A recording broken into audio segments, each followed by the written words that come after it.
Capitol correspondent Amal Tlaige has more now on how we can protect ourselves from COVID and RSV. The Department of Health showing a steady uptick in COVID-positive cases. 789 people tested positive in July, the highest since April. Brian Beckinson, Director of Bureau for Communicable Disease Control at the Department of Health, weighs in on why we could be seeing the spike. We've become a little blasé about COVID. I don't think we necessarily think about it as much as we used to. I think some of our defenses, we've let them down a little bit as time has worn on. People aren't testing as much. Beckinson says the newest COVID variant, EG5.1, is a member of the Omicron family.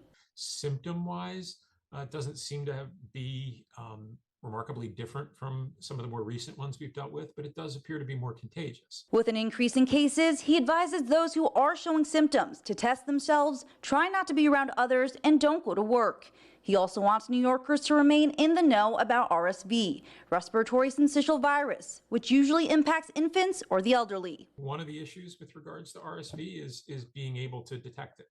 You know, and right now, 5 years ago, we didn't know about as many RSV cases because there weren't as many laboratories testing for it.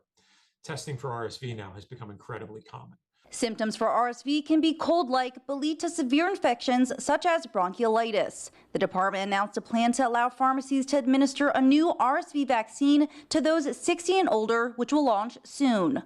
And we'd like to, ask that, people in that age group, particularly if you have other comorbidities, other medical problems, to talk with your provider about whether or not a vaccine for RSV is right for you. There's also a couple of different things that are about to come out or have just come out for treatments for either infants or for pregnant women. You can visit health.ny.gov to learn more about RSV, COVID, or the flu. Reporting in Albany, Amal Tlaige. In a world